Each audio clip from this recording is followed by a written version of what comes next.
Now, talk about leaving things till late in the campaign. Sometimes political parties leave stuff till late so that we don't talk about it too much, so it gets as little scrutiny as possible. That's why we won't see Labor's costings till later this week, for instance. But Labor's foreign policy spokesperson also threw in a bizarre little policy on Friday, one we hadn't heard before, and one Labor will no doubt ramp up if they win government. Have a listen.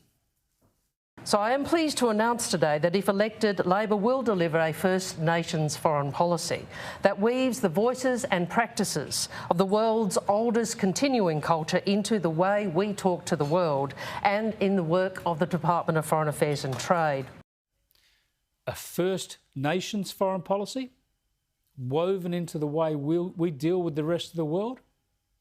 If Penny Wong becomes Foreign Minister, she'll be Foreign Minister of Australia. That's our country.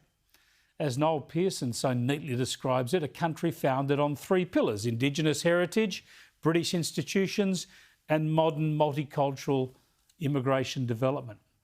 And that's what should inform our foreign policy, our national interests, not some woke idea to have a separate focus, to divide us, even when we're dealing with the rest of the world in our foreign policy. There's more. We will appoint an ambassador for First Nations peoples, and we will ensure First Nations peoples have a stronger voice in our engagement with the world, deepening their long-held ties across countries of the Indo-Pacific. A First Nations ambassador. Now, the title of ambassador in the diplomatic context, in the foreign affairs context, which is what we're talking about, is very clear. It is a person representing their nation in a foreign nation. In a foreign nation. This is just so wrong, isn't it, to have a First Nations ambassador in Australia? This is divisive. We are one nation: Indigenous, non-Indigenous, migrant, native-born. We are one, but we are many, as the song goes. Now, as you know, I've been a strong advocate for the Indigenous voice to Parliament, much to the chagrin of many other Conservatives. But I support that idea because it gives our first Australians a proper say over the laws and policies that impact directly on them.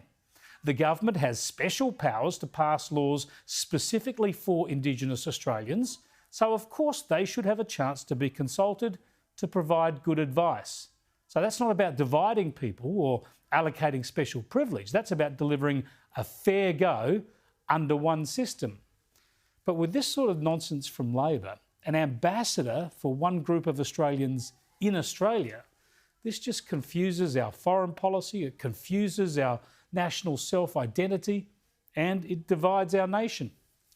If Labor really thinks Australian voters want this, why haven't they announced it earlier?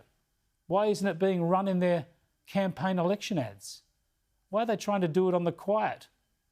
Labor looks set to be very divisive if it wins.